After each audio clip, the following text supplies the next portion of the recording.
or three ahadith on these tabarukat. There's a book here which is called Barakah, which is about the Prophet, peace be upon him, and his holy relics, attaining blessings from the tabarukat, the holy sacred relics of Rasulullah sallallahu alaihi wasallam. I would advise everybody to go out and buy this book. It's widely available, mashallah.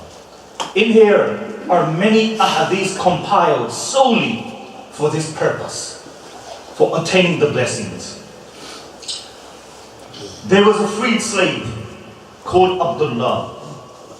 He was the freed slave of Asma bint Abu Bakr, radiyallahu anha. She was the sister of Hadrat Sayyida Aisha Sadiqa. She says, what the freed slave said, that Asma bint Abu Bakr, she told me that when Aisha Sadiqa radiyallahu anha, when she passed away, I had the qameez of Rasulullah sallallahu alayhi wasallam. It was given to me. Can you imagine the qameez which was worn on the blessed noble body of Rasulullah sallallahu alayhi wasallam? Can you imagine that qameez? Hazrat Sayyida Asma bint Abu Bakr says that we had that qameez and we preserved that qameez. We protected that qameez as a blessing, as a barakah, as a tabarak. What we used to do is we used to wash the qameez, and we used to drain the water from the qameez, and we used to save all of the water, and then we used to distribute the water to people who were ill and sick and had illnesses from bad nazar. And wallahi, I swear by Allah, that anybody who drank the water which was drained from the qameez of Rasulullah sallallahu alaihi wasallam, they would be cured from all the illnesses. They would be cured from any diseases. They would be cured from any bad nazar that they had. This was just from the qameez and the water what was drained. Isn't this a tabarak? Isn't this a blessing? Then in the other hadith, Sahih Bukhari, subhanallah, there was another Sahabi Rasul. He was a son of a Sahabi, and mashallah, he was told from his family to go to the house of Salama, who was the blessed wife of Rasulullah sallallahu alaihi wasallam. So he went, and he went to the house, and he explained, and he had some water with him, and he explained that my family has sent me to you with this bowl of water. Salama radiyallahu anha, she said, wait a moment. She went inside. She came out with a silver bottle. In the silver bottle, she had the blessed hairs of Rasulullah sallallahu alaihi wasallam. The boy says, I looked into the silver bottle. I saw 3 reddish hairs. And what she did is that she took the hairs out and she did ghusl. She washed the hairs in the bowl of water. She did ghusl with the blessed hairs in that bowl of water. And then she said, now take this water back, and whoever drinks from this water, he will be cured from any illness and disease and any bad nazar. This is a tabarak for us. For today, how khush qismat we are, how fortunate we are today that Brother Naveed has come here, not to benefit himself, but to benefit the ummah of Rasulullah sallallahu alaihi wasallam. That today we will do the ghusl of the Mu'in Mubarak and the Zul Mubarak. The water will be saved in bottles, and that water will be distributed to every one of you today. Isn't this a ni'mat? Isn't this a blessing for the ummah of Rasulullah sallallahu alaihi wasallam? And whoever has yaqeen in his heart, whoever has aqidah in his heart, whoever has Muhammad Rasul in his heart, whoever drinks that water, the ghusl water, which has had the Mubarak, nisbat of the Zuf Mubarak in that water, whoever drinks that water with the yaqeen, with the aqidah, with the Muhammad, that water will cure me from any disease, any illness, any badness of today. You just have to have the aqidah. and the yaqeen and the muhabbat. And I swear by the name of Allah, through the tabarak, through the blessed water, your illnesses will go away. Allah will remove the diseases from you. Allah will remove the illnesses from you. Look how khushqismat we are.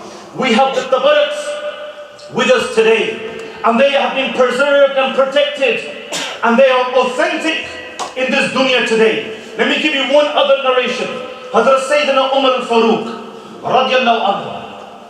It was in the time in the Khilafat, the Caliphate of Hazrat Sayyidina Umar. People used to come for pilgrimage in Makkah. And Hazrat Sayyidina Umar, he used to use the Kaaba Kiswa from previous year. They used to take it off and they used to replace it every year. Hazrat Sayyidina Umar al-Faruq, he said that the Kaaba Kiswa, cut the Kaaba Kiswa into pieces and distribute the pieces amongst the pilgrims today. This was in the time of Hazrat Sayyidina Umar al-Faruq. And they distributed the pieces of the Kiswa, the Kaaba Sharif Ghalaf. And the pilgrims, they used to use the Kaaba Kiswa as a shelter for them from the heat of the sun. Today, even in Makkah Sharif, they are distributing, they are cutting the Kaaba Kiswa pieces, and they are distributing the pieces to many people. Some to foreign dignitaries, to important people, to leaders, to awliya, to ulama.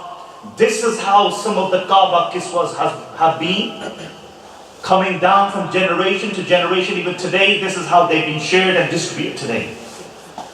The holy chadar of the Roza Rasul, the Roza Mubarak Hujra of Rasulullah sallallahu alaihi wasallam, this is the same way. But they don't change the chadar as frequently as they do with the Kaaba Kiswa.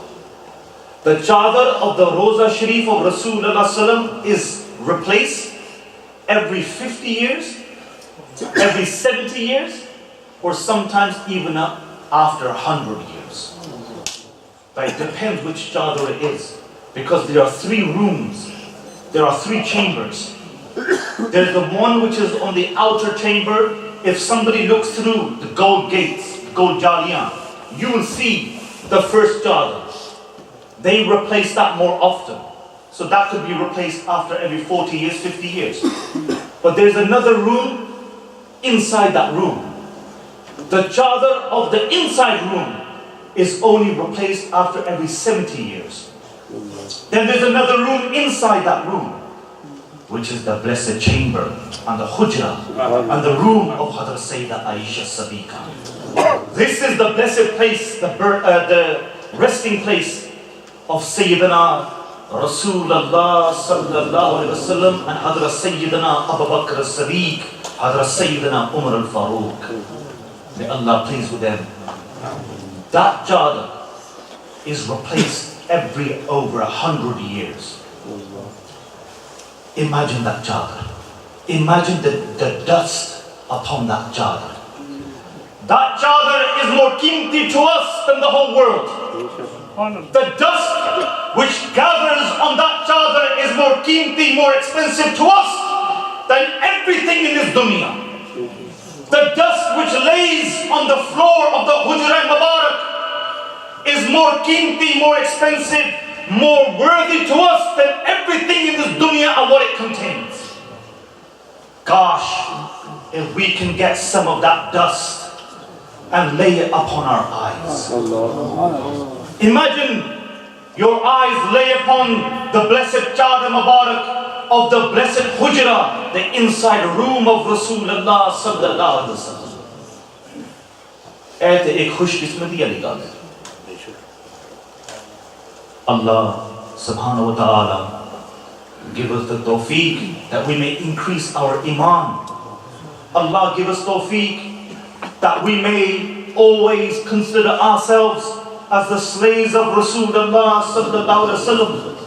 Allah give us tawfiq that we may be united as an ummah upon this dunya, and Allah reunite us in the akhirah. Wa akhir dawana inna alhamdulillahi rabbil alamin. Alhamdulillah.